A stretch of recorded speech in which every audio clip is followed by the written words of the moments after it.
ராத்திரி 2 மணி. சுடுகாட்டுக்கு ஃப்ரெண்டை தேடி போன 10 பேர்.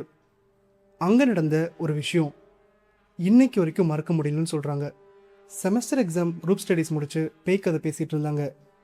அப்போ ஒருத்தனுக்கு தாத்தா ஞாபகம் வந்து தாத்தாவை பார்க்கணுன்னு 2 கிலோமீட்டர் தூரத்தில் இருக்க சுடுகாட்டுக்கு போயிருக்கான்.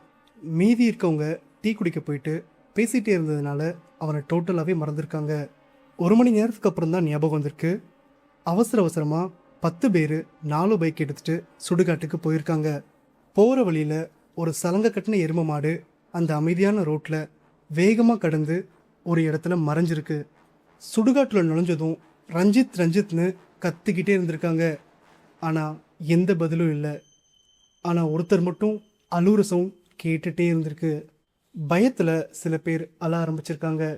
அதில் ஒருத்தன் தண்ணி டேப் திறக்க போது தண்ணி பீச்சிட்டு அடித்த சத்தத்தில் இவங்க எல்லாரும் அலறி போயிட்டாங்க. இவங்க கத்தின சத்தம் கேட்டு சுடுகாட்டிலேருந்து ஒரு உருவம் ஓடி வருது. அதுதான் அவங்க ஃப்ரெண்டு. நீங்கள் என்னை பயமுறுத்திட்டீங்கன்னு சொல்லிட்டு அவனும் அழ ஆரம்பிச்சிடுறான். எப்படியோ அவனையும் கூட்டிகிட்டு அங்கேருந்து கிளம்பிடுறாங்க. ஆனால் கொஞ்சம் தூரம் போனதுக்கப்புறம் 2 பைக்கும் ஒரே இடத்துல நின்று போயிடுது. காத்தோடு சேர்ந்து பன்னீர் ரோஜா, பீடி, சம்பங்கி, திருநீர் இது எல்லாம் கலந்த மாதிரி ஒரு வாசனை அடிக்குது. பயத்தில் 200 மீட்டருக்கு வண்டியை தள்ளிட்டே ஓடுறாங்க. அந்த வாசனை நின்னதுக்கப்புறம் 2 பைக்கும் ஒரே கிக்கில் ஸ்டார்ட் ஆகுது.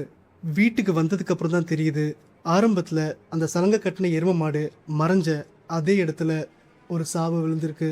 இது உண்மையிலேயே அமானுஷமா? பார்ட் 2ல் சொல்கிறேன். மறக்காம நம்மளை ஃபாலோ பண்ணுங்கள்.